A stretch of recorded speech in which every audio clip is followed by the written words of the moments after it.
అత్యాధునిక labs, international collaborations, advanced placements. మీ dream career ని రీచ్ అవ్వడానికి మీ best choice Godavari global university.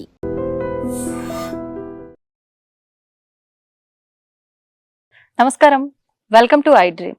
ధర్మ మార్గం విత్ విజిత కార్యక్రమానికి స్వాగతం.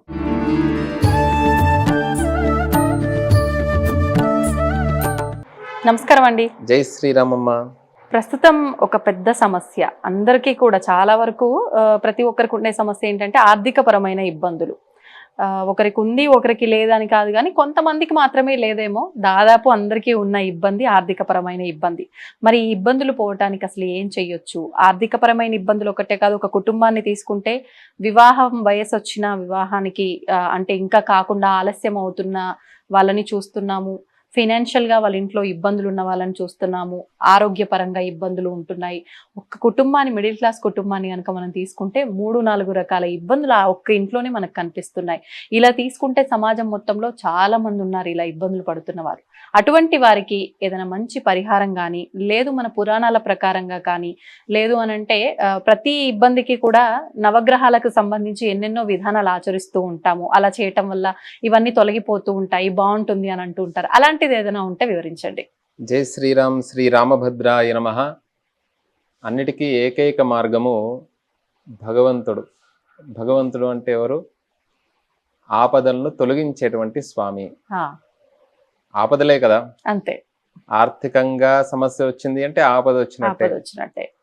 రుణ బాధలు పోతలేవు అంటే ఒక రుణం వెళ్ళినా కూడా మరల తిరిగి కొత్త రుణం అవుతూ ఉంటుంది. అంతే. అందుకనే గట్టు మీద గడ్డి, ఈ రుణం కూడా అలానే పెరుగుతూ ఉంటుంది. అంటే ఏ విధానంగా పెరుగుతుందో ఇలాంటి రుణ బాధలు తొలగిపోవాలన్నా, తర్వాత కుటుంబంలో అన్ని సమస్యలు తొలగిపోవడానికి ఏకైక మార్గం మనకు శ్రీమద్ రామాయణంలో అనుగ్రహించారు. శ్రీమద్ సుందరకాండ పారాయణము. అవకాశం ఉన్నటువంటి వారు శ్రీమద్ సుందరకాండ పారాయణము 68 సర్గలు చేసుకోవడం ద్వారా రోజు కూడా కనీసం ఒక సర్గ చొప్పునైనా, లేకపోతే వాళ్ళకి శక్తి ఉంటే, ద్రవ్యం ఉన్నటువంటి వారు, ఆర్థిక స్తోమత ఉన్నటువంటి వారు సంపూర్ణ శ్రీమద్ సుందరకాండ పారాయణం చేయించుకుంటే త్రిభిర్వర్షై త్రిభిర్మాసై అంటే ఒక 3 నెలల్లోనే దానికి తప్పకుండా మార్గం దొరుకుతుంది.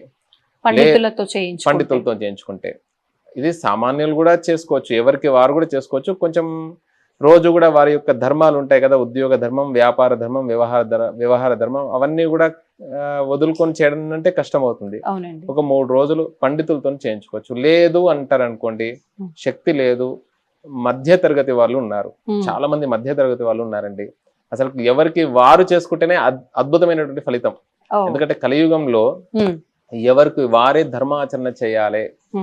మన ఆహారం మనం తీసుకుంటేనే కదా మనకు శక్తి వచ్చేటువంటిది. అట్లా మన మీద ప్రేమ తల్లికి ఉంటుంది, అందరికి ఉండాలని లేదు కదా.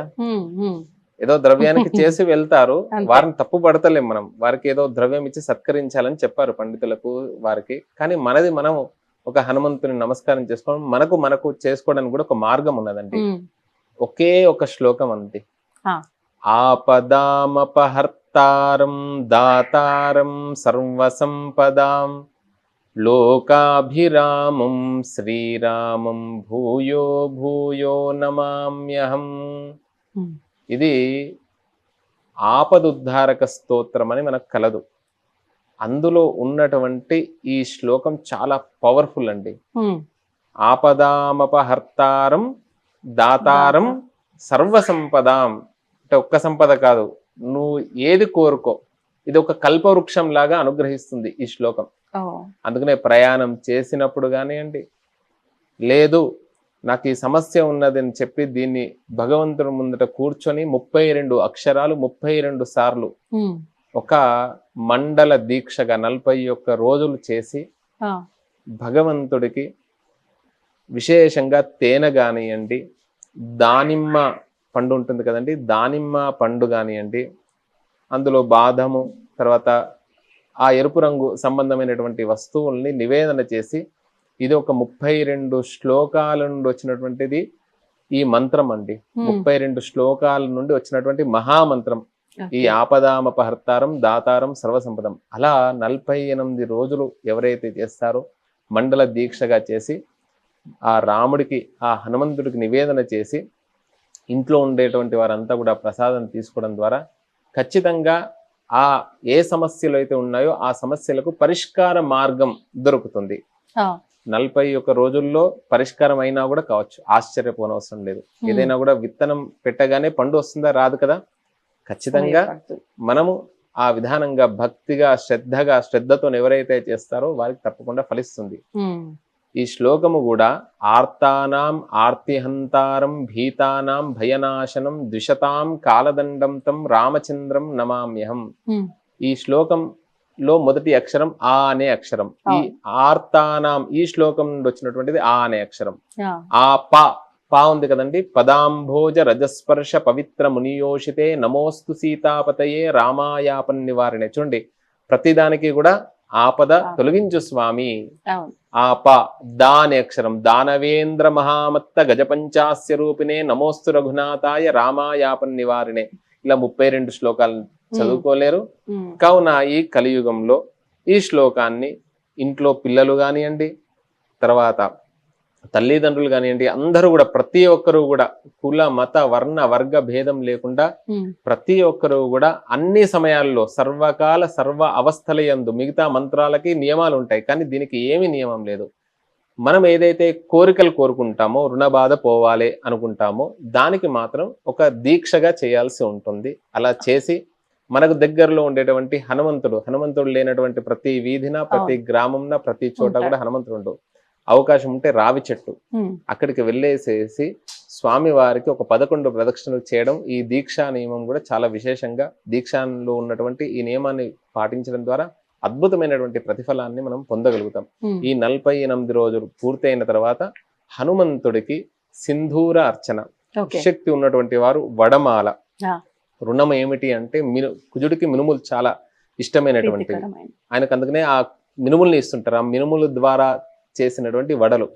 అందుకనే ఇంటికి ఇనుము, వంటికి మినుము అని ఉన్నారు అన్నట్టు. అందుకనే మినప పప్పు తింటూ ఉండాలి. కంది పప్పు ఏమిటి అంటే సంతానానికి. ఈ బియ్యం అంటే ఒక్కొక్క దానికి చంద్రుడికి ప్రతీక. చూడండి, ఎన్ని పదార్థాలు తిన్నా కూడా అన్నం తింటే అమ్మయ్య అంటాం. ఒక 4 రోజులు బయట రాష్ట్రానికి వెళ్ళేసి అక్కడ మనకు అన్నం దొరకది. ఇక్కడికి వచ్చిన తర్వాత 4 రోజుల తర్వాత అమ్మయ్య ఇంటికి వచ్చి అన్నం తింటే అదొక సంతృప్తి అన్నట్టు. అట్లా ఒక్కొక్క ధాన్యం విశేషం కూడా ఉన్నది అన్నట్టు. నవధాన్యాలు అంటే కూడా విశేషంగా దాని గురించి మనం ఇంకొక మాట్లాడదాం తప్పకుండా. అట్లా ఈ శ్లోకాన్ని ఎవరైతే పఠిస్తారో వారికి ఆపదలు తొలగి తప్పకుండా సంపదలు కలుగుతాయండి. జై శ్రీరామ్. జై శ్రీరామ్ అండి, ధన్యవాదాలు. తవ్వుతూనే శివలింగం. సరే, దాన్ని అట్లా కప్పేసేయండి, చూపించదండి. Krishna is there. మూర్తి పూజ కాదు, సాక్షాత్ బ్రజేంద్ర నందన భగవాన్ ఉన్నారు మూర్తిలో. ఏమీ ఆశించకుండా ఆరాధించే వాళ్ళు కూడా ఉన్నారా ప్రభుజీ? నిజమైన భక్తి అంటే మనకు తెలియదు కాబట్టి